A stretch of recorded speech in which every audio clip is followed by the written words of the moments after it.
Bona tarda a tots i a totes. Benvinguts a una nova sessió d'aquest cicle d'LH, Espai de Debat, dedicat al populisme. El cicle, sabeu, porta per títol Populisme, de què parlem. Vam fer una primera sessió amb Antonio Gómez Villar, que ens va introduir a la teoria, ens va introduir en el concepte de populisme, de què parlem quan parlem de populisme, i havíem previst el curs en 4 sessions.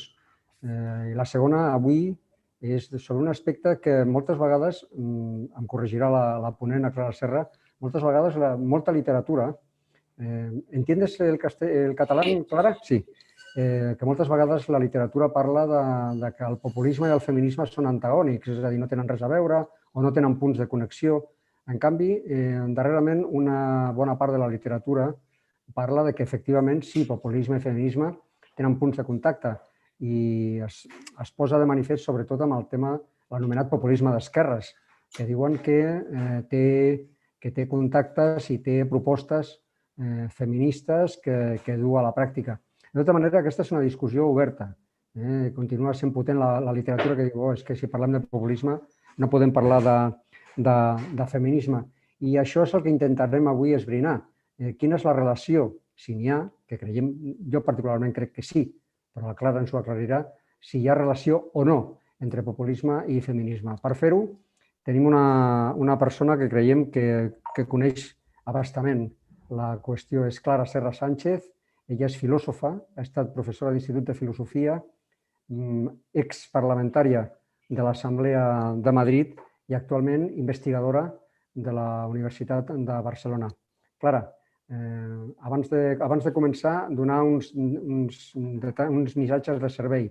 Ella parlarà durant uns 30, 40 o 45 minuts i a continuació s'obrirà un torn de paraules perquè tots i totes pugueu fer arribar les reflexions, comentaris o preguntes que vulgueu. Teniu 2 vies per fer-ho. Una, aixecant la mà a la funció de Zoom, ja veureu que en participants hi ha una tecla que diu levantar la mano, estarem atents i us donarem pas si voleu fer la pregunta directament, o bé pel xat escribiu la pregunta y nosotras le hacemos arribar a Clara. Clara, cuando quieras. Buenas tardes, muchas gracias a todo el mundo.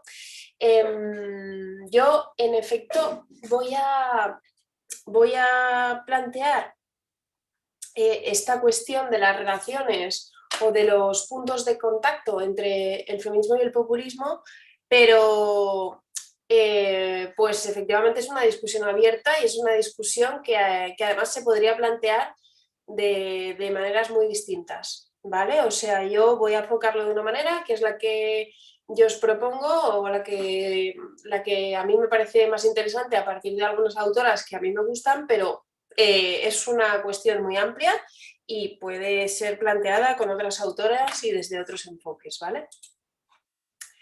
Bien. Creo que estaría bien poner en relación algunos de los principios o de las perspectivas o de los marcos que tiene la teoría populista y la teoría de la hegemonía y ver qué tal casan con el feminismo o quizás poner el feminismo como ejemplo, a ver si comprendemos cómo funciona el feminismo, ¿vale? Y para esto creo que nos sirve mucho la clase que dio Antonio el otro día, que explicó de forma muy, muy clara algunos de las principales ideas y yo creo que la lógica en general del populismo y la ontología, ¿no?, del populismo. Y lo primero que quería decir, así como introducción, es que creo que tiene mucho sentido pensar el feminismo en relación con la teoría populista, porque creo que en nuestro país se ha puesto especialmente, digamos, de moda o se ha puesto especialmente en el centro la discusión sobre el populismo a partir de la irrupción de Podemos especialmente, o sea, en el año 2014 empieza a abrirse este debate. Muchos hombres fundamentalmente, muchos hombres intelectuales de izquierdas totalmente ajenos al feminismo. Y yo creo que además que en el año 2014, cuando surgen estos debates, pues en el año 2015 consideran, como considera la mayor parte de la izquierda, que el feminismo es una cuestión totalmente secundaria dentro de las agendas de las izquierdas y que además el feminismo es una cosa que tiene poco que ver con las mayorías y con el sentido común y que es una cosa, digamos, izquierdista y minoritaria. Y sin embargo, pues si lo pensamos desde hoy, yo creo que si hay algo que desde ese momento hasta hoy ha sido hegemónico y ha podido construir sentido común, pues claramente ha sido el feminismo. Y no estaba, digamos, el feminismo presente en esas reflexiones que se abren en nuestro contexto a partir de la irrupción de Podemos, pero yo creo que es evidente que es el ejemplo privilegiado para preguntarnos qué es construir hegemonía, qué es construir sentido común, y a día de hoy creo que es evidentemente una lucha política protagonista además de un crecimiento exponencial los años pasados, ¿no? Claro, en efecto, en el año 2014 el feminismo no era lo que es ahora. En efecto, en 2014 era una cuestión que parecía mucho más secundaria y que estaba en una esquinita del conjunto de problemas que las izquierdas tenían en su propuesta política, pero creo que tanto el trabajo político que ha hecho el feminismo desde fuera de las instituciones y desde dentro de las instituciones y desde dentro de los partidos, y por otro lado los efectos de la crisis del año 2008, que han politizado algunas cuestiones fundamentales, porque porque Podemos surge ¿no? con una empujado de alguna manera por esa ola de ciertos efectos de la crisis económica del año 2008, después el 15M 2011 y después pues estamos ya en el año 2014. En esos años ha pasado que la crisis económica del 2008 ha golpeado especialmente a las mujeres y el feminismo ha politizado algunos de esos malestares. Así que, como digo, un poco un trabajo político feminista y un poco también una determinada situación económica y social que creo que golpeó especialmente a las mujeres, ha hecho que en los años siguientes el movimiento más potente para las izquierdas creo que haya sido el feminismo. Sin embargo, hay algunos autores teóricos de la izquierda, intelectuales y también políticos, que durante estos años, y curiosamente con la emergencia del feminismo y su centralidad, pues han acusado al feminismo de un poco de ser una traición a la izquierda, a la verdadera izquierda, y la verdadera izquierda sería pues el marxismo, las luchas obreras y la lucha de clases, ¿no? Y el feminismo sería pues una pequeña lucha dentro de una fragmentación generalizada de las luchas políticas y sociales que en realidad tiene que ver con el neoliberalismo y por tanto la destrucción de las posibilidades de la izquierda de cambiar las cosas políticamente, ¿no? Por ejemplo, esa ha sido la postura de Daniel Bernabé, pero también creo que ha sido la postura y es la postura de algunos teóricos y activistas políticos que a día de hoy siguen defendiéndolo, ¿no? Y hay algo así como una acusación de que el feminismo ha venido a colaborar en una pérdida del verdadero sujeto revolucionario, del verdadero sujeto político, que sería fundamentalmente la clase, ¿no? Y que hay una desdibujamiento, sí, que ha quedado totalmente diluida la lucha de clase en esta irrupción del feminismo y de las luchas LGTBI y de las luchas antirracistas y de otros tantos movimientos sociales. Como sabéis, esto no es solo una discusión en el contexto español, es una discusión de las izquierdas en general en la época contemporánea y es una discusión también en Estados Unidos y en muchos otros contextos. Claro, otras y otros pensamos que justamente el feminismo, y por eso creo que es interesante pensarlo desde la lógica hegemónica, justamente el feminismo es un frente de lucha privilegiado para las izquierdas en el momento en el que es un lugar desde el que combatir y desafiar el neoliberalismo y desde el que enfrentarnos a, entre otras cosas, por supuesto, a la desposesión generalizada que implica el capitalismo financiero, a sus crisis, a los efectos de sus crisis, a la precarización de la vida a la que nos aboca, etcétera, etcétera, ¿no? Hace un par de años que fui, o un año y medio que antes de la pandemia, que estaba en París en un congreso de la Sorbona, estaba allí Chantal Mouffe, que coincidimos, yo daba una ponencia, ella también, y al final de la mía Chantal Mouffe intervino para decir, bueno, es que en efecto creo que el feminismo es ahora mismo el movimiento desde el cual hacer una lógica de encadenar demandas, ¿no? Ella decía, el feminismo es la lucha política del momento precisamente porque es el articulador de las demandas principales, es el movimiento desde el cual podemos poner en relación, como explicaba Antonio en la sesión anterior, poner en relación o hilvanar o encadenar demandas diferentes, pero todas ellas reunidas en torno a algo que el feminismo puede aglutinar, a las que el feminismo les puede dar un sentido, ¿no? Entonces, en ese sentido, yo creo que, claro, el movimiento feminista ha demostrado, como decía Chantal Mouffe estos últimos años, que puede poner en conexión determinadas luchas políticas. Ahora hablamos mucho de la lucha del movimiento trans o de las mujeres trans, pero obviamente el feminismo ha estado siempre ligado a las luchas LGTBI, pero ha estado ligado, y esto en el contexto de crisis que os decía, creo que es especialmente evidente, a la defensa, por ejemplo, de la sanidad pública, la defensa de la educación pública. O sea, las mujeres demandamos servicios de cuidado públicos porque si no eso implica que las mujeres se quedan en casa cuidando, y esto es lo que ha pasado en la crisis del 2008, y por tanto tienen que renunciar a sus carreras profesionales, al final a su independencia económica.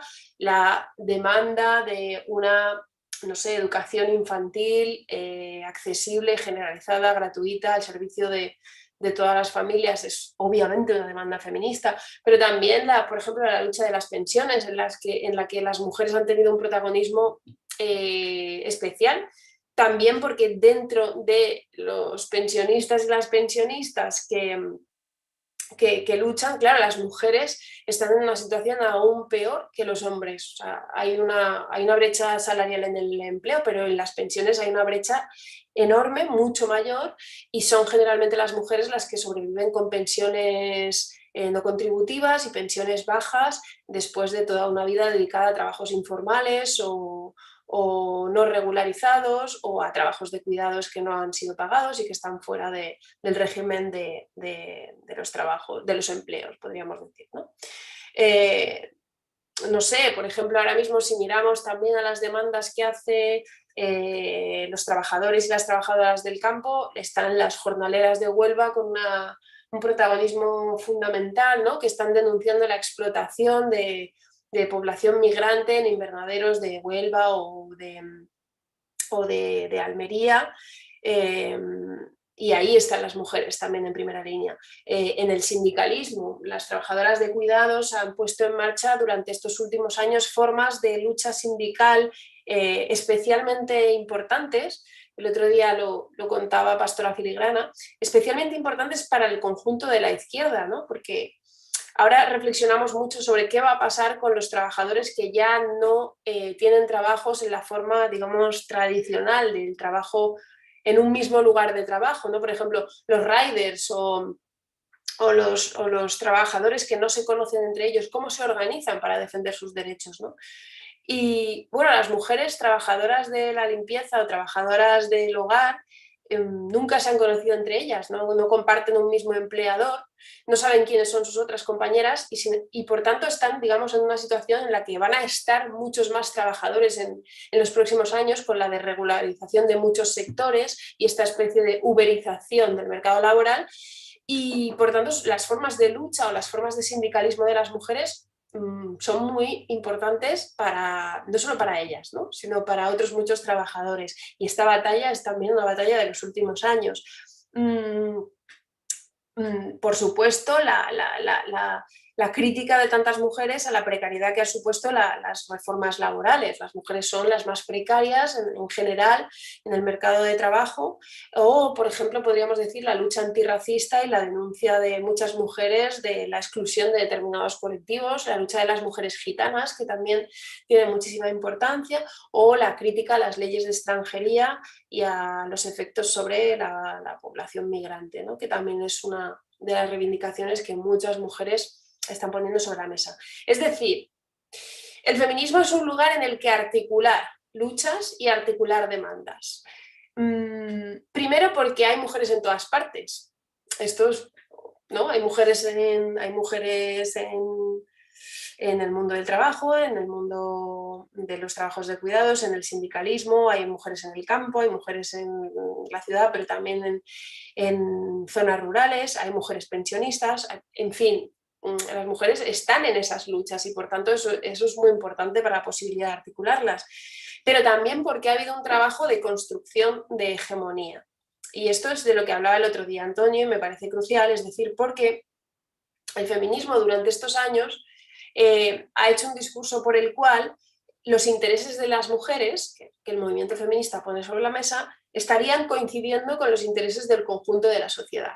Es decir, el feminismo estaría explicando que si estas demandas que el feminismo reclama son atendidas, son defendidas políticamente, en realidad no se está trabajando para que una parte de la sociedad esté mejor, se está trabajando para que el conjunto de la sociedad tenga más derechos, haya más igualdad, haya más libertad y por tanto para un mundo que es mejor no solo para las mujeres, sino también para los hombres. Para los hombres, para las personas, para los niños que serán mejor cuidados, para las personas mayores que serán mejor atendidas, para las personas más precarias, para las personas migrantes, etcétera, etcétera, etcétera. Y esto es construir hegemonía, como explicaba el otro día Antonio, ¿no? Esto es que un sujeto, como él decía, que es una parte, pueda definir el todo. Y en ese sentido, pues yo creo que él hacía muy bien contando que ese es el papel que, por ejemplo, tenía la clase ya en el marxismo. En el marxismo ya la clase significaba eso. Un momentito, que voy a coger un libro que creía que tenía más a mano, pero está aquí. Hay un texto aquí de Marx que dice: cada nueva clase que pasa a ocupar el puesto de la que dominó antes se ve obligada, para poder sacar adelante los fines que persigue, a presentar su propio interés como el interés común de todos los miembros de la sociedad.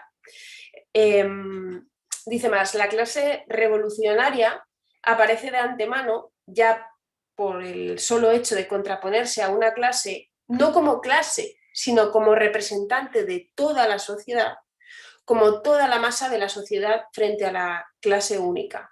Es decir, hay una parte que digamos que representa al todo y entonces lo que dice Marx es, por tanto, la clase revolucionaria aparece como, digamos, el conjunto de la sociedad opuesta a esa pequeña parte que tiene solo intereses particulares, ¿no?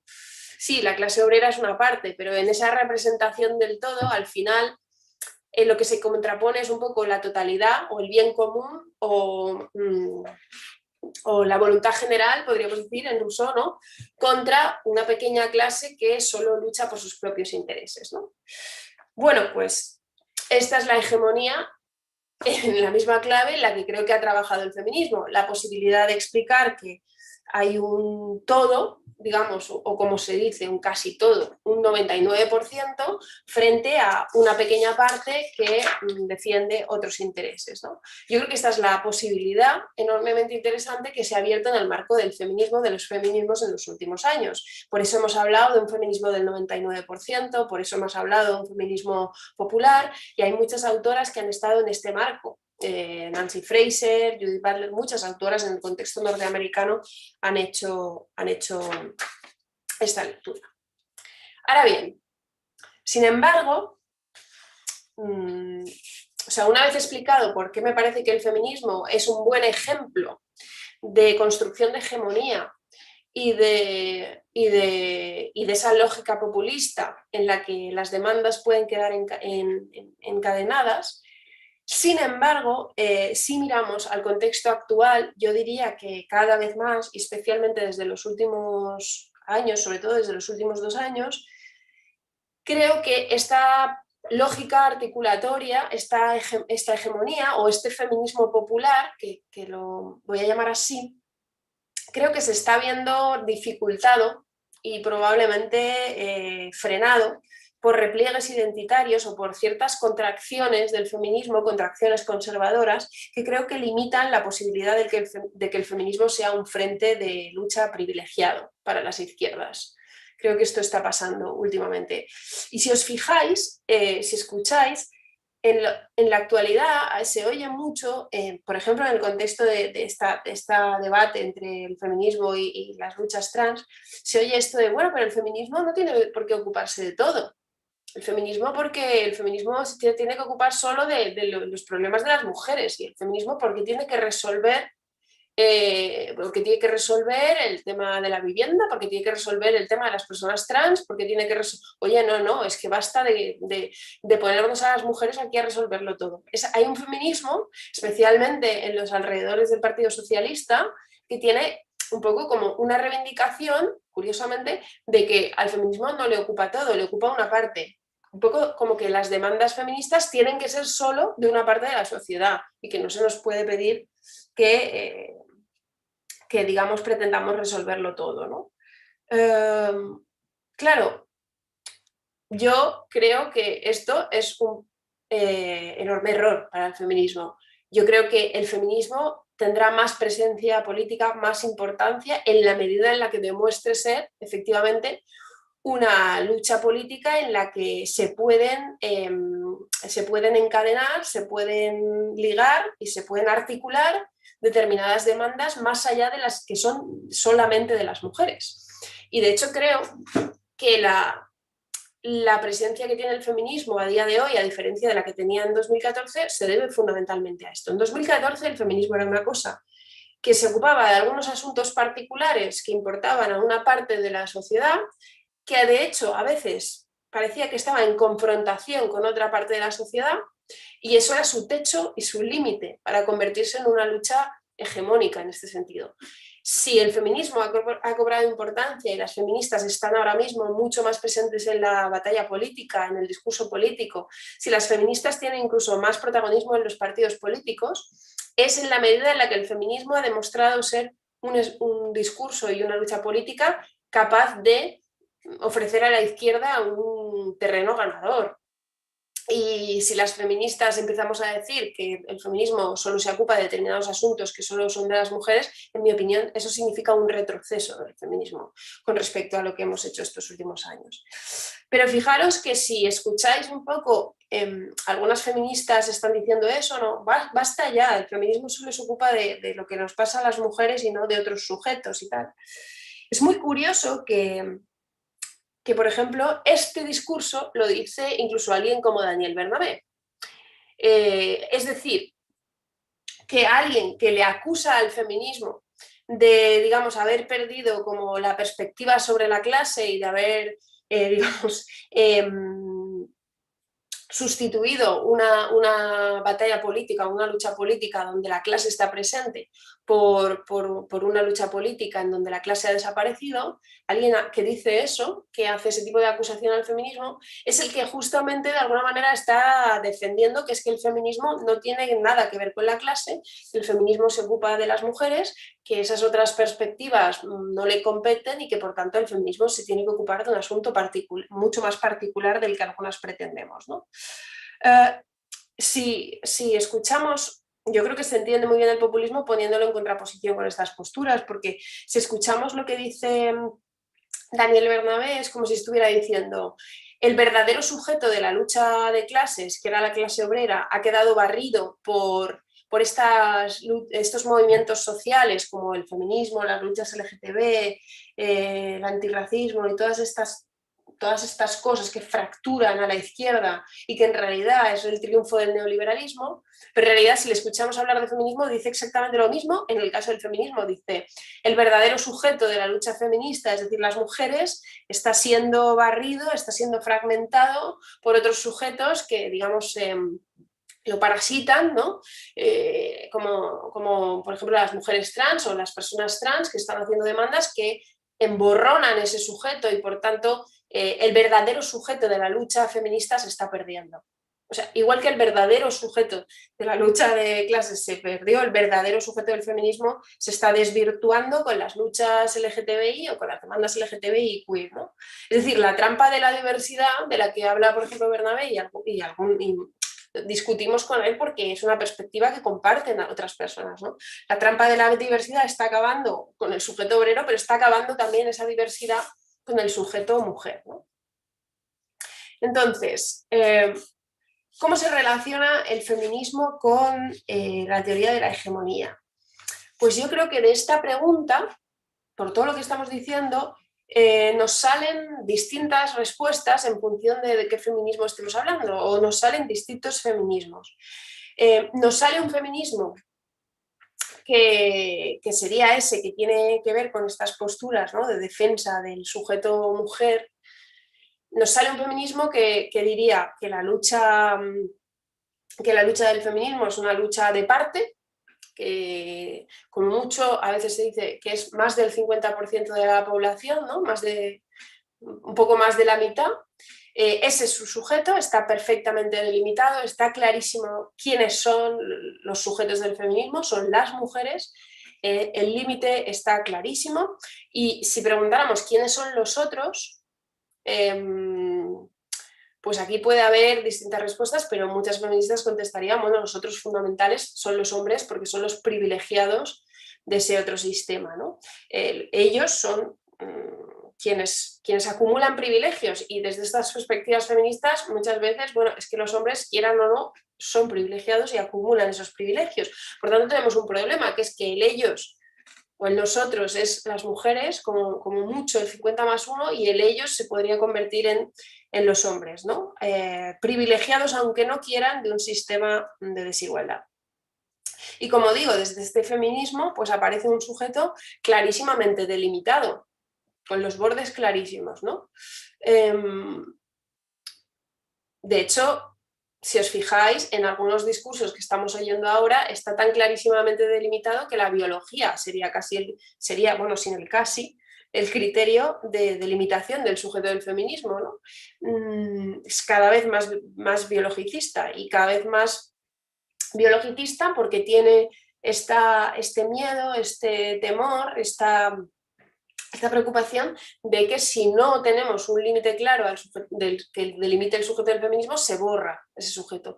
Y por eso se habla del borrado de las mujeres, ese concepto del borrado de las mujeres transmite esa especie de miedo a no tener un sujeto, a que los límites de ese sujeto no estén clarísimos y además transmite una perspectiva que dice Wendy Brown, que es bueno, es que existe un verdadero pánico en el feminismo o en algunas corrientes del feminismo a que si no tiene un sujeto clarísimamente delimitado, entonces la lucha política misma se derrumba, ¿no? Entonces, o sea, está en juego el feminismo, está en juego la posibilidad de seguir haciendo feminismo, como dicen algunas feministas que ven venir ese borrado de las mujeres. Bueno, este feminismo descansa, yo creo, en dos premisas que yo creo que otros feminismos las van a discutir. Una de las premisas es que las mujeres son las únicas víctimas del patriarcado, las únicas víctimas de la dominación patriarcal, y además que las luchas políticas las tienen que hacer las víctimas de las opresiones. Claro, puestas estas premisas está clarísimo. El sujeto del feminismo son las mujeres y nada más que las mujeres, ¿no?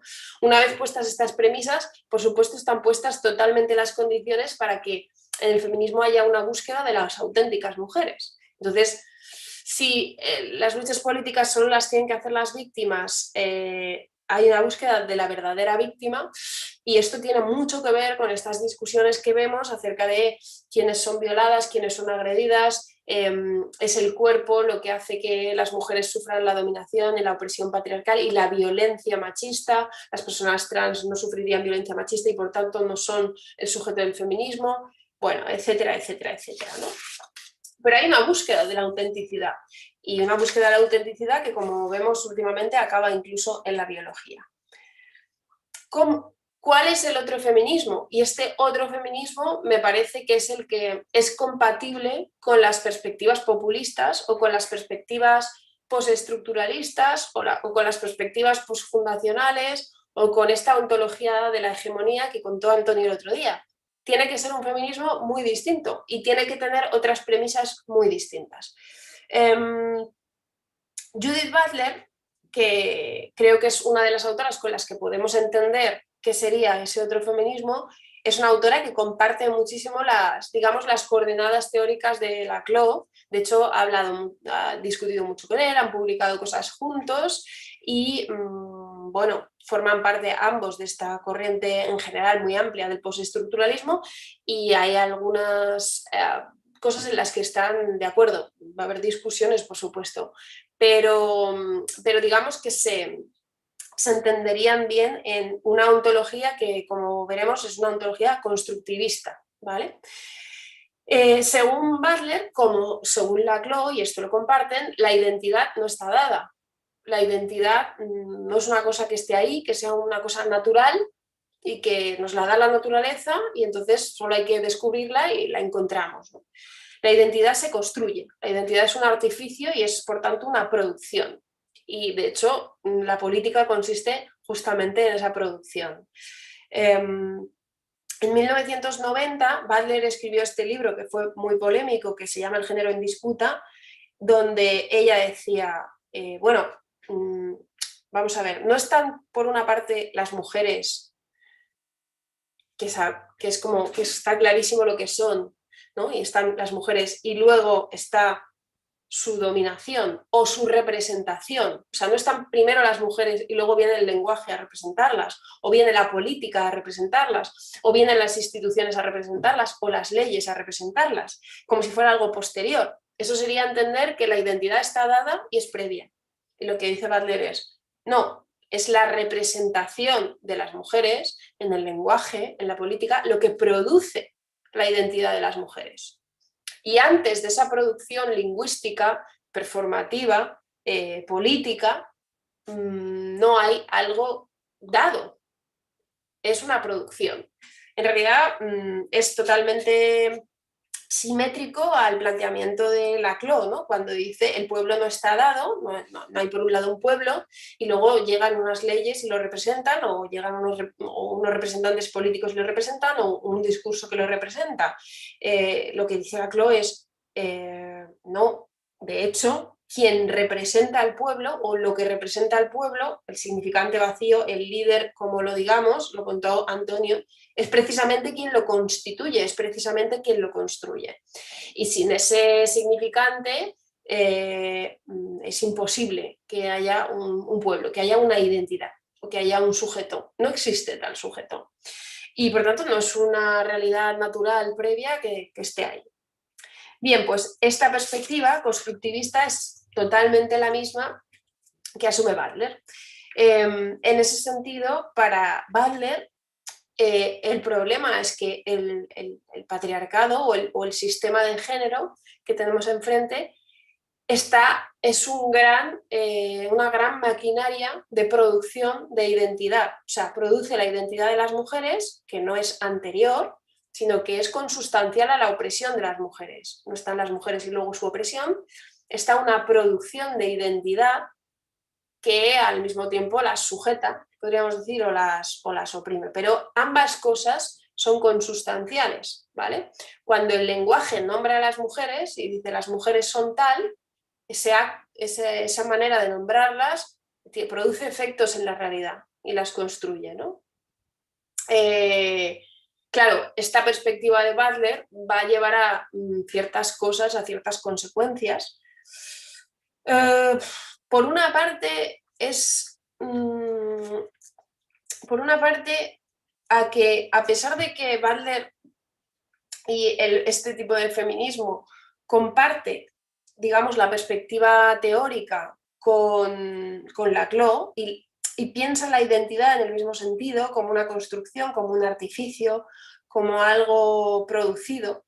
Sin embargo, la operación del feminismo, la operación butleriana, es en sentido inverso a la que va a hacer Laclau, porque no se trata de construir una identidad, como en el caso de Laclau, construir un pueblo, construir un sujeto. No se trata tanto de eso como se trata de lo contrario para Butler. El feminismo tiene que desarticular, deconstruir la identidad, desmontar al sujeto, desarticular las hegemonías vigentes porque son masculinas, porque son heterosexuales, ¿no?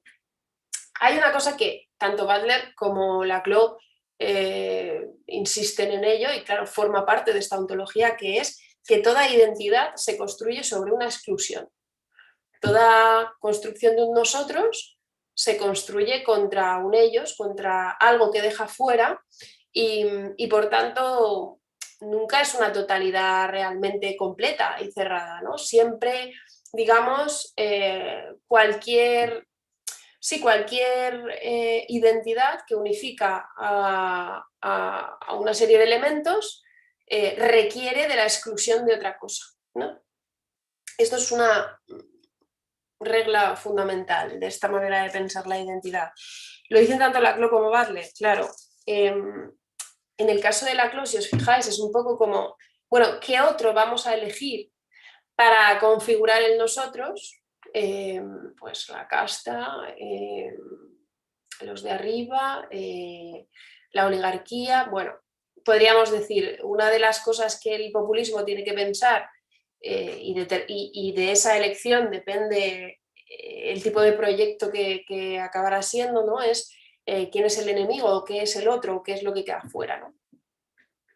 Claro,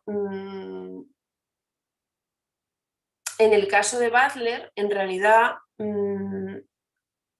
lo que va a decir ella es, se trata de deconstruir o de desmontar las exclusiones de los otros. El feminismo lo que tiene que hacer es justamente demostrar que en toda hegemonía, por ejemplo, la heterosexualidad o, por ejemplo, la masculinidad hegemónica o la feminidad hegemónica, hay otros excluidos, cuya exclusión es fundamental y tiene que ocurrir para que nosotros seamos los mismos, ¿no?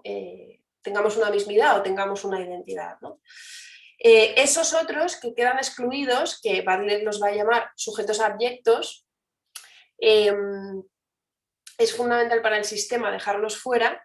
Y si son visibilizados, si por ejemplo hablamos de las personas intersexuales o de las personas transexuales, ponen en riesgo nuestra identidad. Claro, nuestra identidad está fundada sobre la exclusión. Y en el momento en el que aparecen los excluidos o los abyectos o los que el sistema deja fuera, bueno, pues obviamente, por regla de tres, entonces nuestra identidad se fractura y entra en crisis y es problematizada. Digamos que esto, que es inverso a la operación de Laclau, es lo que quiere hacer Butler y lo que cree que el feminismo tiene que hacer. O sea, cuando las personas intersex aparecen y entonces, digamos, ponen sobre la escena que la diferencia sexual no está tan clara, que hay personas que no se sabe si tendrían que ser identificadas como con sexo hombre, con sexo mujer o con sexo macho, con sexo hembra, y por tanto esa diferencia misma es cuestionable y no están claros los criterios. El conjunto del sistema de la división sexual nítida y clara entra en crisis. Y Butler diría, bueno, y por eso nuestro sistema tiene que invisibilizar a esos sujetos y nadie nos enteramos de quiénes son personas intersex. Y es un gran tabú y es un gran silencio. Y la sociedad entera no para de... Es decir, no sabemos quiénes son porque la prescripción que nuestra sociedad les da a esas personas es que mantengan silencio, porque es una cosa absolutamente convertida en tabú. Pero lo que Butler diría, bueno, claro, porque supone una serie de consecuencias, ¿no?, para la hegemonía vigente. Las personas trans que demuestran que a un cuerpo determinado no tiene por qué corresponderle una identidad de género determinada, obviamente ponen en riesgo la masculinidad y la feminidad sentadas sobre la idea de que, bueno, de que quienes tenemos un determinado cuerpo somos mujeres de una manera natural y quienes tienen otro cuerpo pues son hombres de una manera natural. Claro, esto entra en colapso cuando las personas trans entran en escena, ¿no? Entonces, Butler sí que diría, lo digo también por ponerlo en relación con los debates del presente, que hay un borrado de ciertas fronteras, de ciertas certezas, de ciertas normatividades. Cuando estos sujetos entran en escena, quedan desdibujados los límites sobre los que construimos nuestra sociedad y el nosotros, podríamos decir, ¿no? De hecho, Butler pone el ejemplo de la trans o de hecho pone el ejemplo del travesti, ¿no? Y dice, claro, el travesti es esa persona que se traviste y hace un teatro del género y entonces imita el género, por ejemplo, la feminidad, y al imitar el género, dice Butler, de alguna manera está revelando una verdad súper incómoda para el conjunto de la sociedad y el sistema que hemos montado, que es que el género es una construcción. Y que a pesar de que los hombres piensen que son muy masculinos, pues porque, yo qué sé, pues porque han nacido así, porque tienen este cuerpo y porque tienen testosterona y sus hormonas al final hacen que fumen como fuman, lo que diría Butler es, no, es que el género es una construcción siempre, es un constructo siempre. Los propios hombres, que creen que su masculinidad es fruto de sus hormonas, han aprendido a ser hombres, han imitado la masculinidad, han visto películas en la tele, han visto no sé, han visto películas del oeste y western donde se representaba la masculinidad y han formado parte de ese teatro y lo han escenificado, pero el género es una escenificación. Las mujeres, por supuesto, aprendemos a escenificar la feminidad, pero no está ni en nuestros genes, ni en nuestra sangre, ni en nuestro cuerpo, ¿no? Y el travesti es el sujeto que revela eso, lo cual es una verdad súper incómoda, porque él lo hace a propósito y no lo oculta. Es decir, dice, el género es un teatro y yo lo voy a representar, pero Butler diría, pero en realidad lo que está diciendo es, y todos vosotros también lo estáis representando, solo que os contáis que eso es una cosa previa, natural, dada, etcétera, etcétera, ¿no? Claro, para Butler, por tanto, la deconstrucción de la identidad o la deconstrucción de la hegemonía es lo que es políticamente productivo, es lo que es políticamente interesante. Cuando se hace eso, ella diría, se borran los contornos y las certezas que tenemos, se borran los contornos de lo que son las mujeres, porque probablemente no sabemos muy bien qué son las mujeres, o podríamos cuestionarnos esa categoría, cuáles son sus límites. Y se borran, por tanto, esas otras premisas que os decía antes, de ese otro feminismo. Es decir, también desde estas perspectivas feministas, las mujeres no van a ser las únicas víctimas del patriarcado del sistema de género.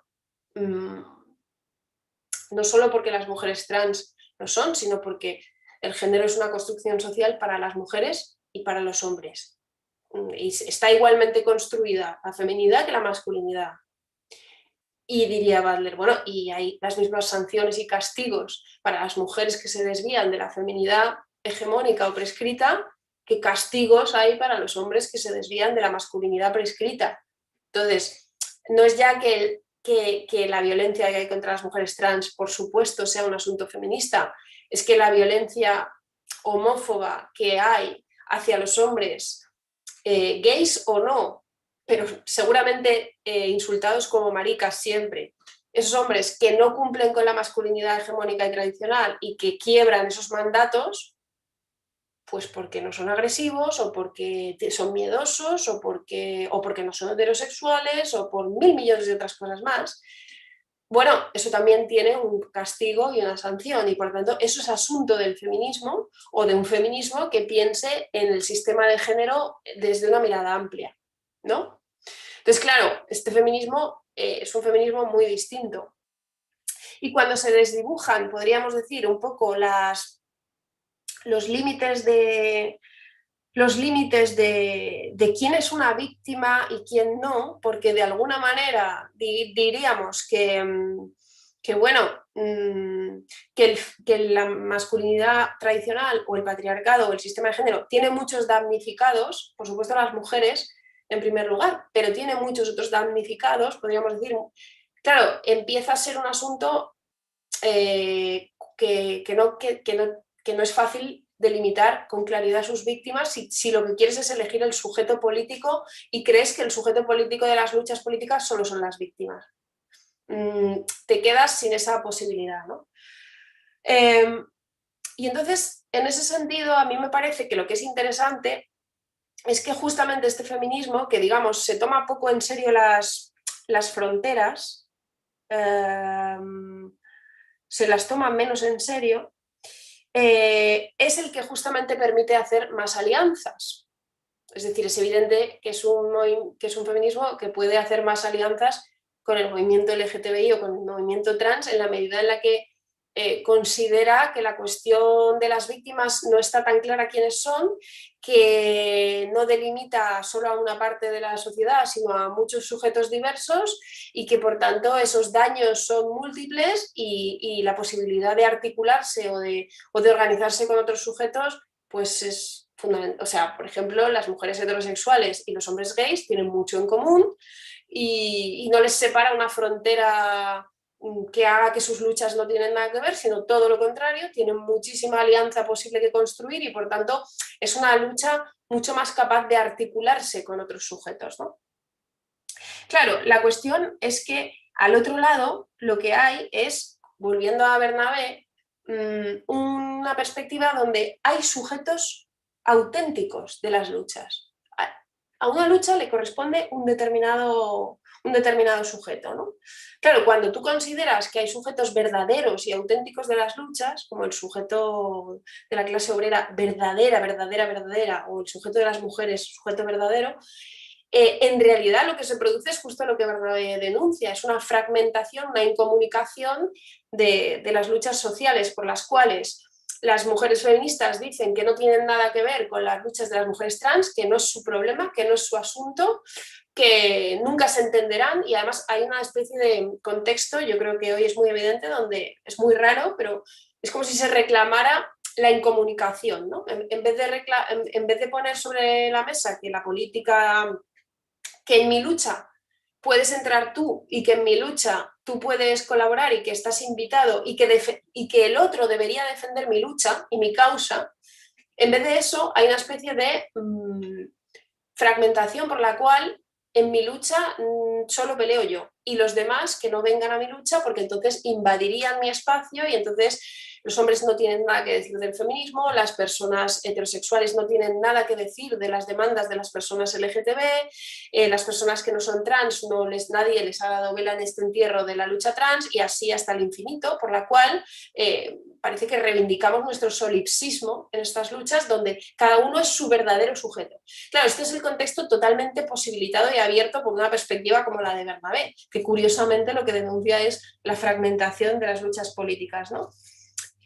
En el otro lado, este otro feminismo que quiero deciros, que estoy contando con Butler, pero podría haber muchas autoras, y que en el fondo me parece que tiene todo que ver con el populismo y es el que permite una articulación política de mayorías, es un feminismo que, digamos, se toma poco en serio las esencias o las verdades de los sujetos, digamos que ha renunciado un poco a eso. Podríamos ponerlo con el ejemplo también de las luchas LGTBI, que también pueden ser identitarias, ¿no? Bueno, tú puedes pensar que las personas LGTB, gays, por ejemplo, no tienen nada que ver con los heterosexuales y que su verdadera lucha es eso porque son los verdaderos sujetos auténticos, o puedes pensar, como puede haber activistas LGTBI que digan, mira, yo me organizo bajo la categoría de gay o de marica porque me llamaron marica toda la vida en clase y por tanto me organizo políticamente bajo esta etiqueta.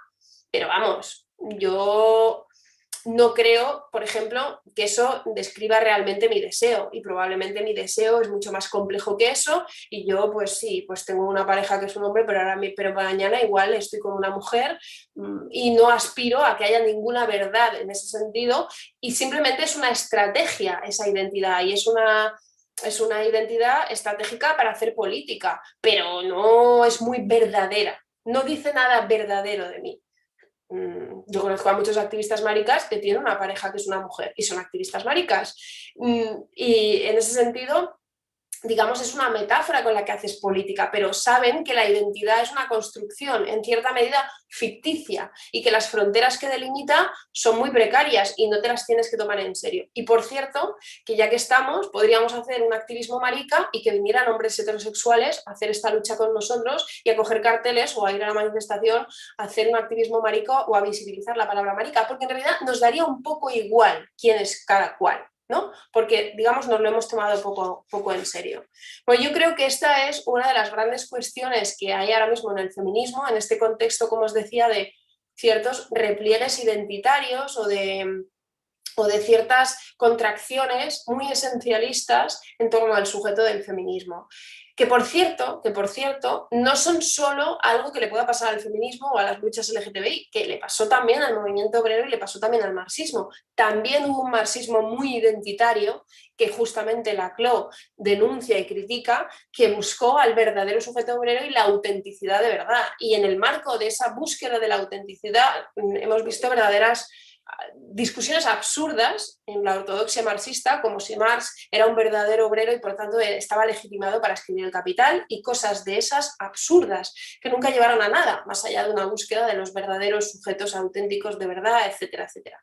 Bien, en ese sentido yo creo que el feminismo está en esta tensión entre una apertura de su sujeto y una puesta en duda de sus fronteras y de sus identidades, o una reificación de su sujeto, una naturalización de la búsqueda de esos sujetos biológicos y naturales de las mujeres, y en esa medida mucho más contraído y mucho menos capaz de hacer un movimiento político de alianzas y amplio, ¿no? Yo creo que esa demolición de la identidad que estoy contando con Butler es justamente la que permite, ya digo, un feminismo del 99% y un feminismo donde al final no solo las mujeres trans, no solo los hombres gays, es que los hombres en general y los hombres heterosexuales son obviamente parte de esto, ¿no? Y entonces podemos hablar de un feminismo del 99%, no un feminismo del 50%, un feminismo del 99% que tenga enfrente unas élites económicas, o que tenga enfrente una estructura patriarcal, o que tenga enfrente una alianza entre determinadas estructuras económicas y determinados imperativos patriarcales, pero que caen sobre las mujeres y sobre los hombres, y por tanto la construcción de un sujeto de mayorías y un sujeto popular, ¿no? En ese sentido, pues yo creo que esto es uno de los grandes temones de hoy en día.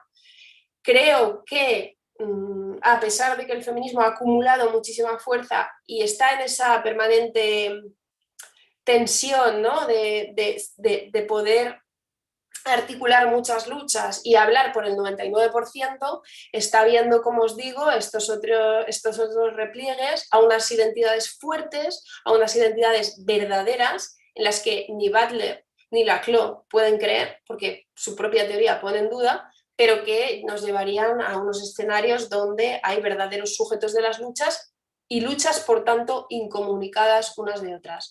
Creo que esto es lo que está pasando no solo con el debate sobre las mujeres trans en el feminismo, sino también con muchos otros debates. A mí, por ejemplo, me parece que cuando ciertas respuestas al tema de las mujeres trans es las mujeres trans son mujeres y por eso son parte del feminismo, me parece en cierta manera todavía una manera de no abordar el problema del todo, o sea, todavía una manera muy identitaria y muy replegada, porque es como, bueno, las mujeres trans son mujeres, las que se consideren mujeres, también hay sujetos trans que no quieren ser ni mujeres ni hombres, pero además es que esa no es la cuestión, porque es que además también los hombres gays pueden ser parte del feminismo y tienen algo fundamental que hacer aquí, los hombres heterosexuales también, los hombres heterosexuales femeninos a los que se les llama marica también, en fin, quiero decir que no se trata de bajar el telón para meter a las mujeres trans y volver a cerrar la cancela, para volver a dejar protegido el sujeto mujer, sino que se trata, creo, de deconstruir la importancia que tenga el sujeto mujer para hacer política feminista. Yo creo que los movimientos políticos, cuanto más ocupados están de resguardar, de patrullar las fronteras de su sujeto, menos potencia, menos capacidad política tienen hacia afuera. Y en ese sentido creo que no se trata de que el feminismo lo hagan las mujeres, y que aparte las mujeres trans sean mujeres de verdad. Se trata de dejar de buscar al sujeto auténtico y al sujeto de verdad. Y esto es algo absolutamente coincidente con la perspectiva de la teoría de la hegemonía, con el populismo y con las coordenadas teóricas de esta perspectiva postestructuralista. Yo creo que además, y termino con esto para dar paso al debate, no sé qué pensáis, pero creo que solamente un feminismo que sea capaz justamente de borrar esas fronteras y por tanto de alguna manera de interpelar al 99% de la población y a que a pesar de las diferencias, que por supuesto las hay, ¿no? O sea, las mujeres no van a perder su protagonismo en el feminismo y su particular situación las hará muy protagonistas, pero bueno, puede haber otros sujetos con otras situaciones, con otras violencias que también estén, ¿no? O sea, esa pluralidad del sujeto, ese sujeto mestizo que podemos construir, ¿no? Alrededor de la lucha política feminista, creo que es la más capaz de enfrentar el reto o el peligro que supone la extrema derecha. La extrema derecha, su gran frente de ataque contra fundamentalmente el feminismo, es contar que es una guerra de sexos, que esto va de las mujeres contra los hombres. Y entonces las feministas están en guerra contra la masculinidad y contra todos y cada uno de los hombres. Y bueno, que ese discurso está de alguna manera consiguiendo reclutar ejércitos de hombres pues enfadados o muchas veces asustados con esta crisis de la masculinidad, ¿no? Que supone el mundo actual, eso es evidente, que ese discurso cala es evidente, ¿no? Y claro, es como, ¿qué feminismo puede hacerle frente también a la extrema derecha, ¿no? Más allá de construir, pues yo creo que es que un feminismo popular, un feminismo de mayorías, un feminismo que demuestre que esto no va de mejorarle la vida a una parte de la sociedad, sino a toda la sociedad, un feminismo que incluya, por supuesto, a los hombres y que les haga partícipes y que hable de todas esas formas de también dominación que se puede tener siendo hombre, aunque sea compatible con tener ciertos privilegios. Esto no es incompatible, ¿no? Se puede ser un hombre y tener muchos privilegios y al mismo tiempo se puede estar sometido a determinadas reglas de la masculinidad que para muchos hombres son dañinas, fuente de malestares y de infelicidad. Y hablar de eso es claramente confrontar el discurso victimista de la extrema derecha con los hombres y decir que bueno, es que el feminismo también está para hablar de los malestares de los hombres que tienen mucho que ver con el patriarcado, ¿no? Entonces yo creo que estamos, digamos, en un momento en el que la potencia popular y la hegemonía del feminismo ha acumulado mucho, pero estamos también en un posible momento de impasse donde surgen también muchas tensiones identitarias y repliegues que creo que nos harían mucho más débiles, no solo a las mujeres y al feminismo, sino al conjunto de la izquierda para librar las batallas que tenemos por delante en este momento, entre otras, enfrentarnos a los proyectos más reaccionarios que tenemos enfrente, ¿no? Y lo dejo aquí para el debate, que además me he extendido un poco más.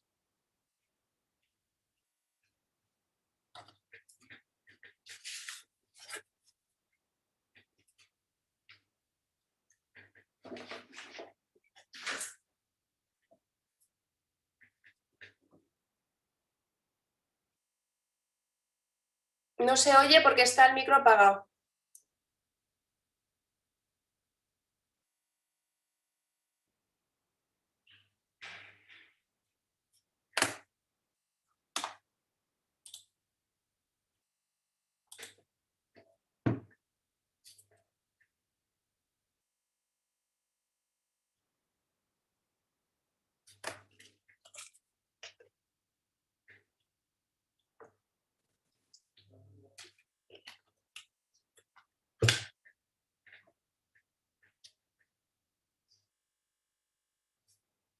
Yo no oigo, yo no oigo.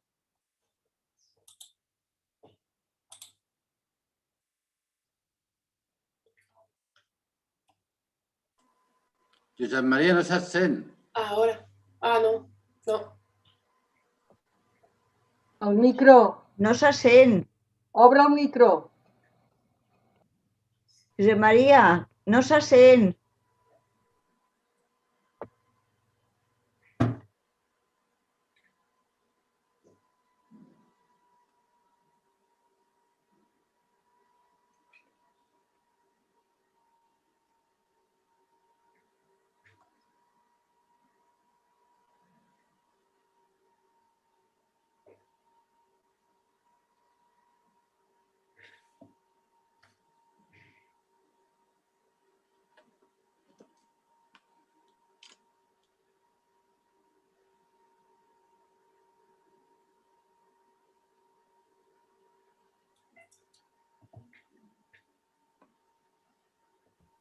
Si us sembla, comencem amb el torn de paraules. La primera mà que veig és la de Carmen, quan vulguis.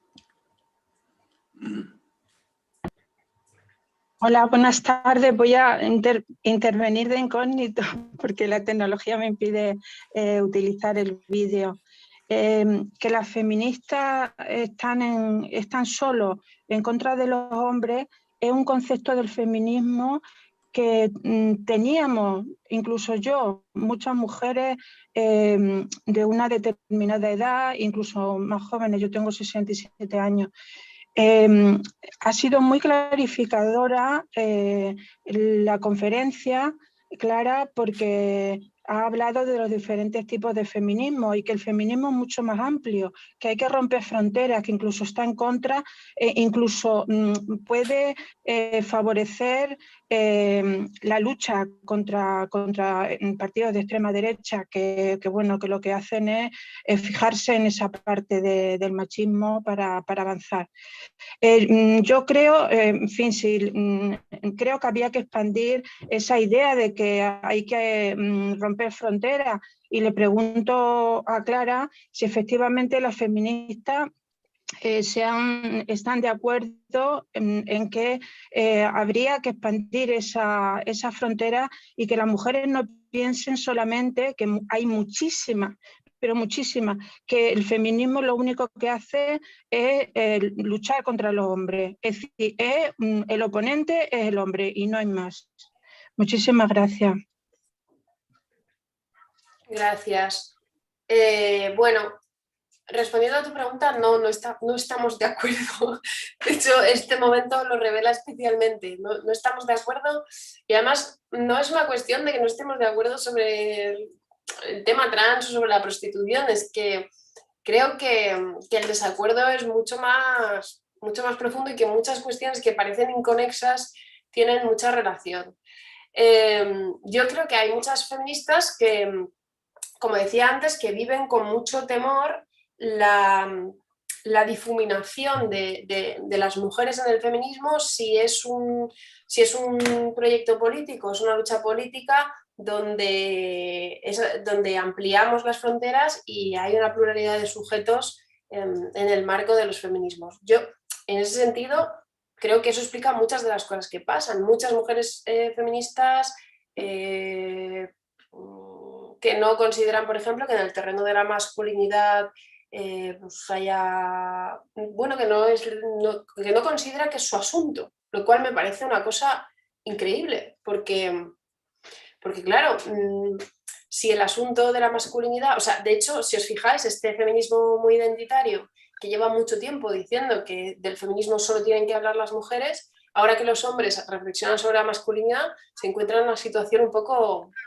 no sé, paradójica, ¿no? Porque o bien consideran que los hombres no tendrían que estar hablando de eso porque la masculinidad también tiene que ver con el feminismo, y entonces hay algunas que ven eso con suspicacia, o a veces algo aún más extraño, que es, bueno, los hombres que hablen de masculinidad, las mujeres ya hablaremos de feminismo, lo cual es, claro, es que es el mismo problema, es el mismo asunto, y evidencia esto mucho hasta qué punto los hombres tienen que poder hablar de feminismo, porque es que de hecho no se puede investigar la masculinidad y reflexionar sobre ella si no se reflexiona también en relación con la feminidad y con todo lo que pone sobre la mesa del feminismo, ¿no? Entonces, también está como conservación del concepto aliado, ¿no? Que yo creo que es un poco como la vacuna que nos ponemos mental para que pensemos que tenemos a resguardo los verdaderos sujetos auténticos y luego metemos a los demás en el cajón de aliados. Y con eso nos quedamos como tranquilos y tranquilas, calma nuestra ansia, ¿no? Yo creo que es un concepto que políticamente no aporta absolutamente nada. Yo creo que los hombres maricas a los que se les violenta, por no decir que se les agrede por ser femeninos, no son aliados, son parte fundamental de esta lucha. Son sujetos de esta lucha, su libertad está en juego de esta lucha. Entonces, este cajón desastre de los aliados me parece que tiene más que ver con ese temor, ¿no? y no nos ayuda a pensar bien los problemas, porque claro, hay un feminismo que diría, no, los asuntos de las mujeres son nuestros, nos pertenecen y nosotros no tenemos por qué ocuparnos de otros. Es que yo no creo que se piense bien el problema que tenemos delante, las políticas que hay que poner en marcha, en fin, el enemigo que tenemos enfrente, si piensas que la violencia homófoba contra un hombre, no porque se acueste con hombres, sino porque es femenino y encarna la feminidad, eso no tiene nada que ver con tu problema. Entonces, pues no estamos de acuerdo con esto, cada vez se hace más evidente y están surgiendo estos debates que están sobre la mesa, y yo creo que es un momento donde en estos debates se juegan muchas cosas. Bueno, yo os he contado la perspectiva desde el feminismo que a mí me interesa, yo no soy neutral en esto, ¿no? Pero yo sí que creo que en efecto esos repliegues identitarios son letales para un momento en el que hay enfrente lo que hay y esa reacción que viene.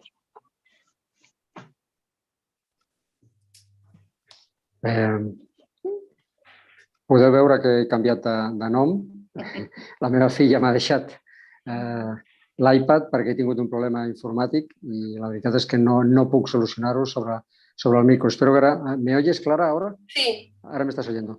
Yo tenía una pregunta inicial y es que yo no sé, dicen que las casualidades no existen, pero quería saber si tú ves una casualidad, entre comillas, a la irrupción de la extrema derecha o derecha extrema con el inicio o de problemas entre el feminismo, o ya venía larvado ese problema de antes de que la extrema derecha irrumpiera con fuerza en nuestro país. Yo creo que ya venía larvado. O sea, yo creo que hay un conjunto de elementos, pero estos debates que dividen a distintas perspectivas feministas no son actuales, o sea, no nacen ahora, tienen una historia y han existido antes.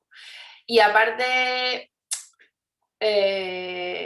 bueno, yo creo que hay un poco en el contexto español un poco la cosa de ¿qué está pasando en el feminismo? ¿Cómo puede pasar que las feministas se estén llevando tan mal? Y recurrimos de cuando en cuando a explicaciones un poco de conspiración, ¿no? Con la extrema derecha o yo qué sé, o todo tiene que ver con la disputa partidista entre Podemos y el PSOE, que es como, bueno, tampoco es eso, o sea, en otros países donde no hay un gobierno de coalición como este, están teniendo los mismos debates, el mismo tema de las mujeres trans, y además es un debate que tiene una historia y que viene de antes, ¿no? Efectivamente, en nuestro contexto yo creo que hay elementos que lo están potenciando más. Yo creo que la derecha y la polarización que introduce la extrema derecha está haciendo que este debate sea mucho más virulento, pero yo creo que no lo puede explicar solo la extrema derecha, y además diría que esto que está pasando en el feminismo le pasa a la izquierda en general. O sea, el debate entre Daniel Bernabé y otras posiciones de izquierda, digamos, postestructuralistas o populistas o como queramos, es el mismo que le está pasando al feminismo, es el mismo tipo de debate. Y digamos, es una problemática en la que la izquierda lleva un tiempo, ¿no? Es una problemática contemporánea que creo que, bueno, que es uno de los problemas de nuestro tiempo. Clara, tenemos ahora mismo tres preguntas, dos van a ser directas y una por vía chat. Vamos por orden. Alejandro Moreno Cambalán es el primero que quiere preguntarte. Alejandro, cuando quieras. Vale. Estaba también Adrià Porta, que le he visto antes, pero ahora ha Sí, desaparecido. Sí. Ah, vale. Está siguiendo el debate, sí. Hola, buenas tardes, Clara. Estuve siguiendo, ¿no? 10 minutos tarde me conecté. Muy interesante estos debates y es importante seguir hablando de estos debates sin prejuicios alguno. Yo creo que aquí hay un tema que tenemos que reflexionar muy a fondo. O sea, aquí hay un radicalismo, porque radicales tanto hay de derecha como radicales de izquierda. O sea, entonces, aquí lo que pasa es que la lucha de las mujeres, llamémosle, porque en sí son luchas de las mujeres por tener los mismos derechos y las mismas condiciones que tienen los hombres, se lo ha politizado. Entonces, se cree que la lucha para que las mujeres tengan los mismos derechos y oportunidades, se cree que es una ideología y que esa ideología va en contra de la otra ideología. Entonces, aquí hay una lucha ideológica, una lucha partidaria, política, que ha desvirtuado la verdadera lucha, la esencia de lo que corresponde a la lucha de los derechos de las mujeres. Entonces el tema tiene que ser ahí. Y porque si no se lo ve de ese enfoque, o sea, yo conozco decenas y decenas de mujeres que no van a la calle y que no están con esa palabra o ese feminismo así a tope y están luchando para salir adelante. Yo no conozco un hombre, sinceramente, que esté en contra de darle derechos y oportunidades a las mujeres. No conozco uno, pero sí conozco muchos que están en contra de ese radicalismo de una parte de la ideología que lucha contra la otra parte. Entonces creo que lo que hay que eliminar aquí es las ideologías radicales de un bando y de otro. Hay que ser libre, hay que ser transversal, hay que ser libre pensante sin prejuicio alguno. O sea, si nosotros predicamos racismo, los otros vienen con más fuerza. Dice el dicho que si uno cierra su puño, los otros lo cierran más fuerte. Entonces nos preguntamos por qué hay extrema derecha, porque también hay extrema izquierda. ¿Por qué hay extrema izquierda? Porque también hay extrema derecha. Entonces, es un tema muy importante que tenemos que reflexionar a fondo y dejarnos de paranoias ideológicas. Y al fin y al cabo, yo soy una persona que no creo en la ideología, yo creo en las personas, creo en el hombre, creo en la mujer y que hay que salir adelante todos juntos, respetándonos unos a otros, no creernos dueños de la palabra o creernos dueños del progreso de los demás. Gracias.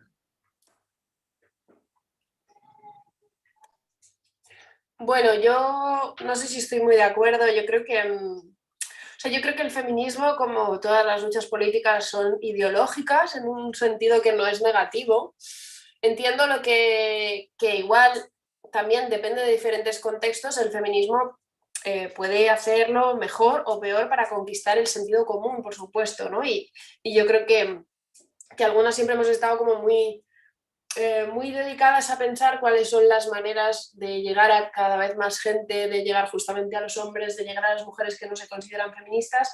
Yo creo que ese trabajo es fundamental y esto sí que es una cosa que depende muchísimo del contexto. Lo que hace 5 años era impensable en España, ahora mismo pues es de otra manera, ¿no? Y hace 5 años la mayoría de mujeres no se hubieran dicho feministas y ahora la mayoría de los hombres se dicen feministas. Bueno, pero dejando esa cuestión al lado, lo del radicalismo, o sea, no sé qué llamamos radicalismo, pero yo creo que el feminismo menos esencialista es mucho más radical en el sentido de que me parece mucho más capaz de conseguir los objetivos que tenemos, ¿no? Entonces, en ese sentido, a mí radical no me parece una mala palabra. De hecho, me parece que algunas izquierdas, no sé si extremas izquierdas, pero algunas izquierdas son muy conservadoras con lo que tiene que ver con el feminismo, y creo que el problema justamente de estas perspectivas donde a toda costa hay que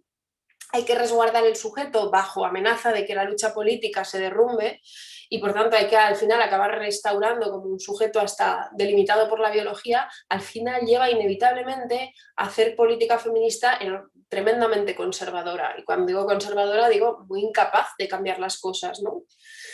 Entonces, bueno, yo creo que esa es la cosa. O sea, ser radical, si radical implica una transformación profunda, pues que me parece estupendo.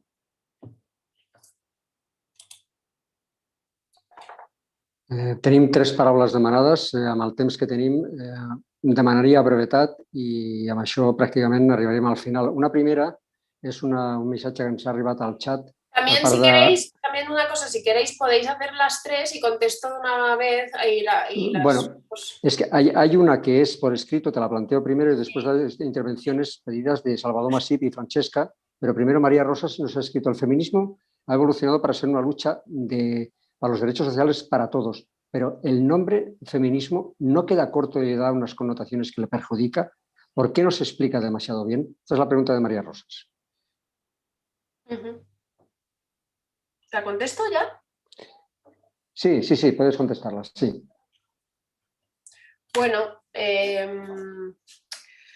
yo creo que también con respecto a las palabras no deberíamos ser muy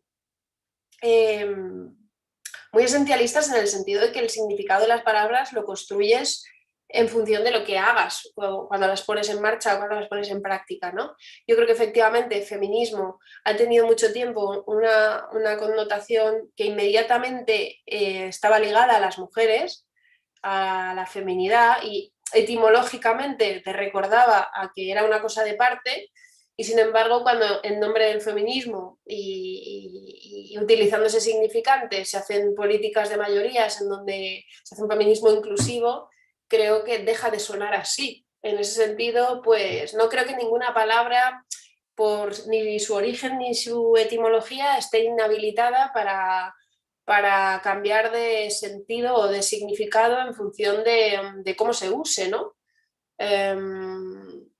O sea, los orígenes de las palabras no las determinan para siempre, ¿no? Yo creo que hacer política también es utilizarlas como herramientas, y en ese sentido yo creo que el feminismo nos puede valer. Ahora bien, que en nombre del feminismo hay que hacer una cosa que no sea solo, como decíamos, solo una cosa que tenga que ver con los intereses de las mujeres y con ningún otro interés, ¿no? Salvador Masip, quan vulguis. Bona tarda. Seré molt breu. Una pregunta una mica política. Ara, i ràpida. Ara, quan qualsevol partit polític vol fer una llista, fan unes llistes cremallera, en el qual posen home-dona, home-dona, home-dona. La meva pregunta a la Clara seria, això es beneficia el feminisme? Gràcies. Pues depende. A veces sí, a veces no. Depende de si, en caso de que no haya una lista, pues hubiera pues todo hombres o casi todo hombres o 3 hombres y 2 mujeres. Eso depende. Por ejemplo, bueno, la ley electoral española cambió y obligó a que cada tramo de 5 de las listas electorales tuvieran que tener al menos 2 mujeres o 2 hombres, es decir, hay un 40-60 obligado. Ninguno de los 2 sexos puede bajar del 40%, ninguno de los 2 sexos puede subir del 60%, y eso hizo que al final el Parlamento español se acercara un poquito al 40-60, pero nunca ha llegado a ser así, ¿no? Bueno, entre otras cosas también porque los cabezas de lista suelen salir, y si son siempre hombres, pues al final la cremallera da relativamente igual.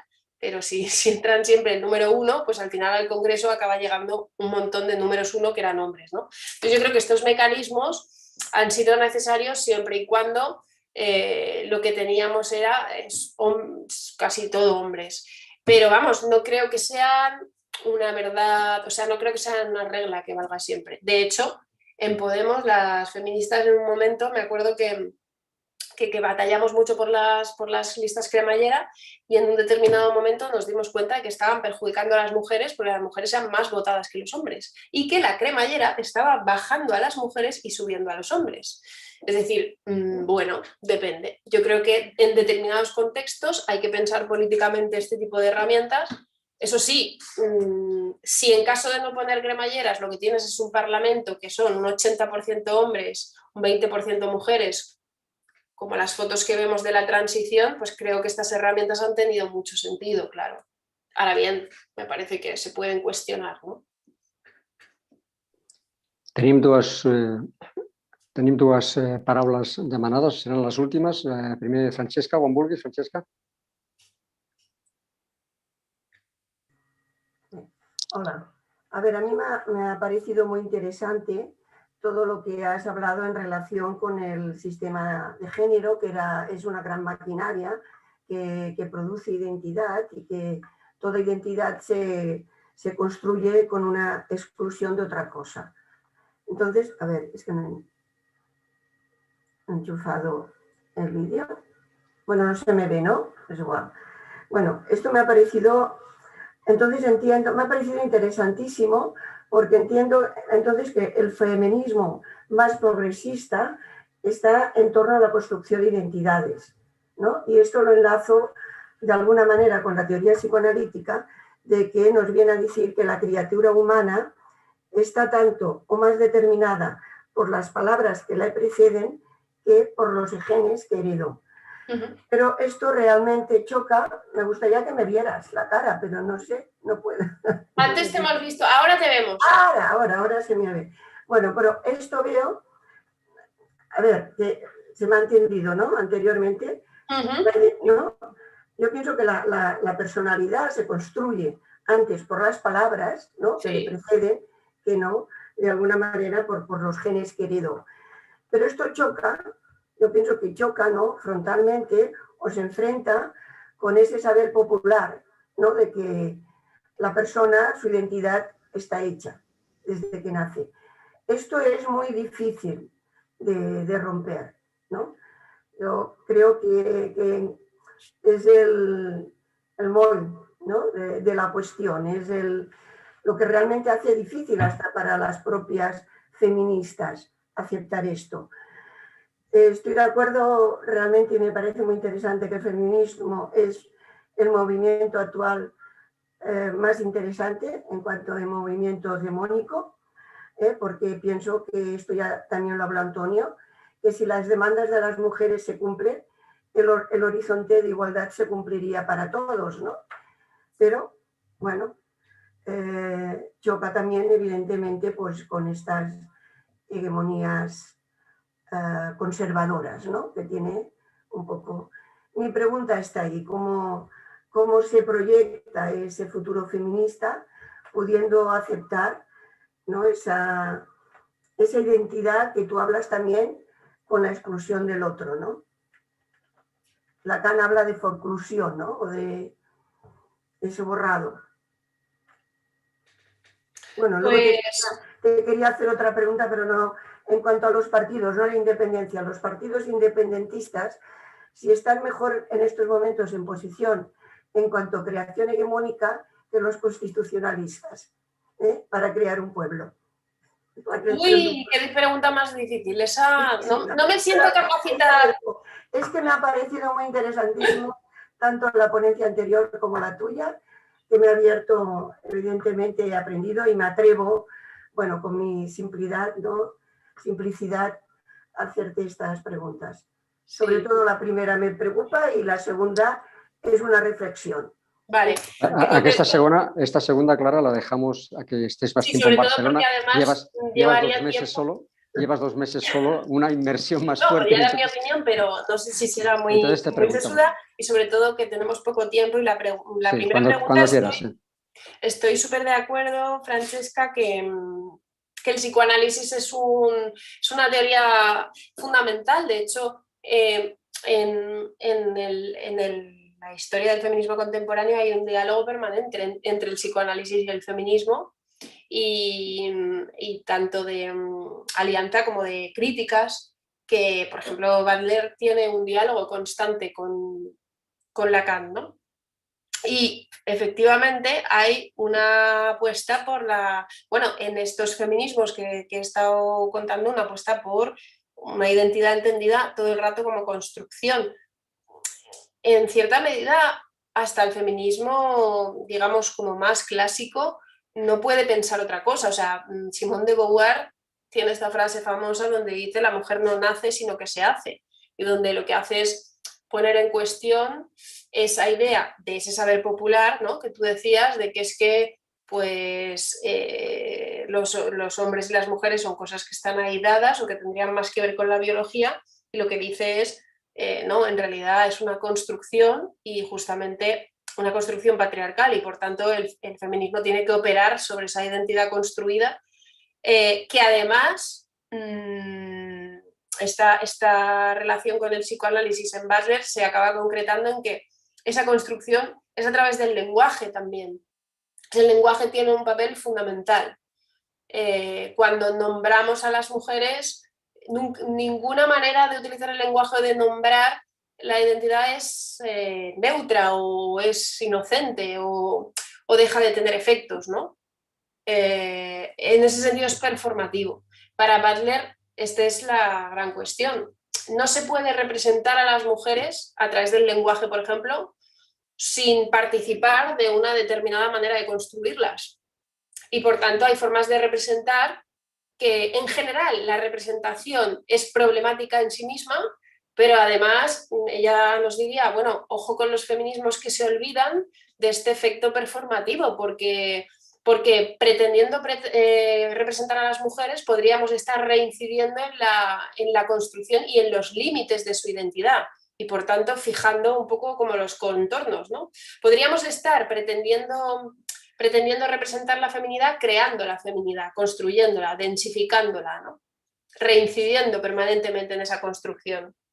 Entonces, en ese sentido, ella tiene puesta la alerta en eso. Y lo que decimos de la exclusión, si es verdad que toda identidad se construye sobre una exclusión, en el caso de Butler, digamos, no hay una buena elección de a quién dejamos fuera.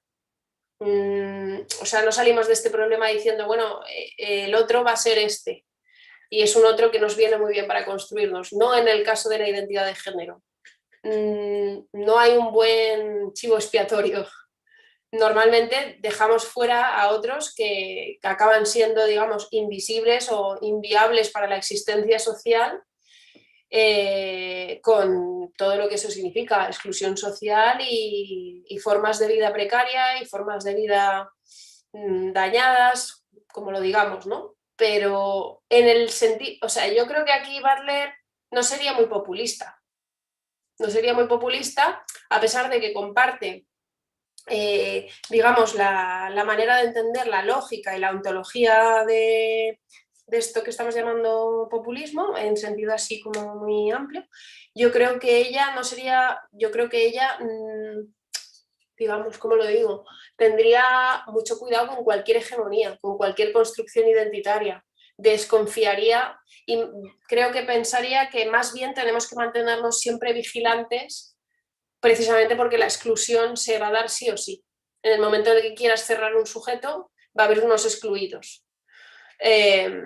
Así que por eso tienes que hacer una política donde los límites de ese sujeto puedan estar permanentemente en realidad puestos en cuestión. Si no, vas a producir una exclusión. Claro, no es lo mismo hablar de la construcción de un pueblo que de la identidad de género. Por eso os decía antes que en cierta medida hay a la vez una sintonía total teórica y por otro lado una operación que es inversa, ¿no?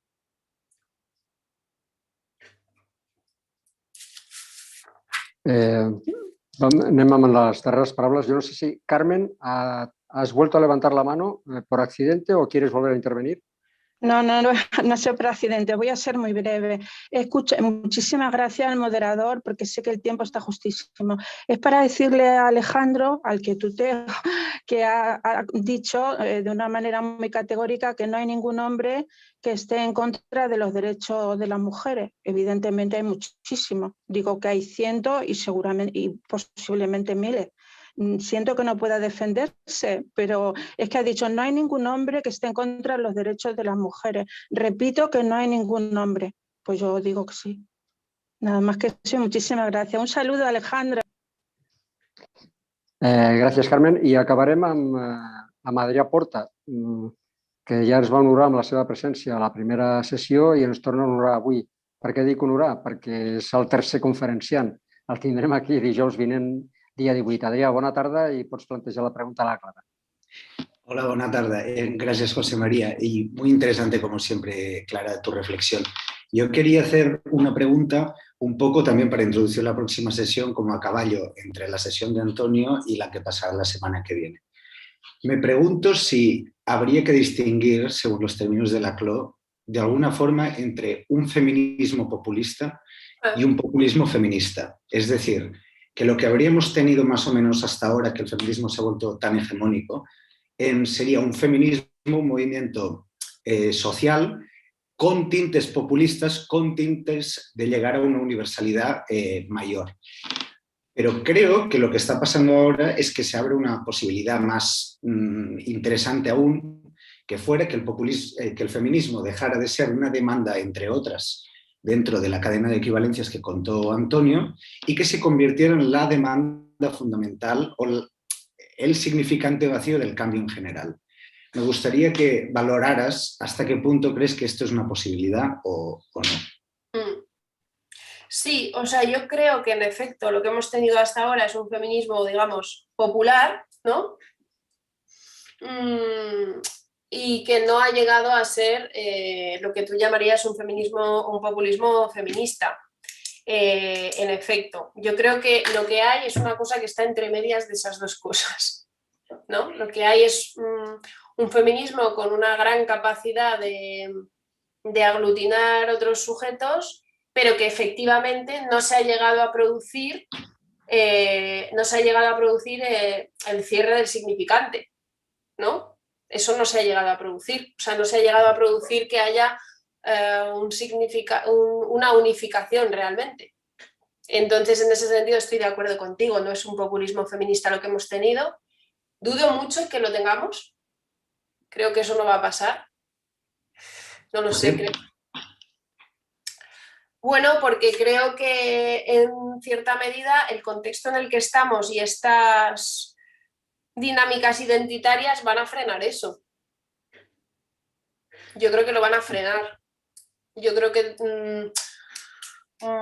que son un freno a la posibilidad de seguir en esa dirección. Entonces, no sé, tendría que pensarlo, pero me parece que justamente estas fracturas en el interior del feminismo y estas vueltas a sujetos claros y esencias y tal, están produciendo un repliegue identitario que al final se está multiplicando, porque, por ejemplo, claro, si el feminismo se vuelve muy identitario en su debate, o supuesto debate, confrontación de algunas feministas con la lucha trans, lo que también puede pasar es que la lucha trans se ponga identitaria también. Entonces, me parece que ese efecto multiplicador limita las posibilidades de que pase lo que podría pasar y lo que podríamos llamar populismo feminista. Ojalá me equivoque, pero por eso digo que creo que estamos en un momento de impasse, porque esa acumulación que hemos hecho durante mucho tiempo me parece que está en una especie de, no sé, no sabemos para dónde va, pero igual se queda detenido en este punto con estos debates, ¿no? No sé, ¿tú qué piensas? No, me interesaba sobre todo saber tu opinión. Muchas gracias, Clara. Nada, que vaya muy bien la próxima sesión. Eso intentaremos. Efectivamente, que vaya muy bien la próxima sesión. Sin duda lo hará. Serà el próximo jueves, el pròxim dijous, dia 18, amb Adrià Porta. La sessió portarà per títol Què està viu i què està mort en el populisme progressista d'avui. És la tercera i penúltima sessió. L'última serà dedicada al populisme de dretes i tindrem a Guillermo Fernández. Abans d'acomiadar-vos, recordar-vos que la sessió d'avui la podreu trobar a YouTube o a la nostra pàgina web. I abans d'acomiadar-nos, aprofito per, com deia Umbral, hablar de mi libro, per dir que el proper dilluns, dia 15, a partir de les 7 de la tarda, tindrem una altra sessió de l'EAC Espai de Debat, en aquest cas, referit a les eleccions catalanes.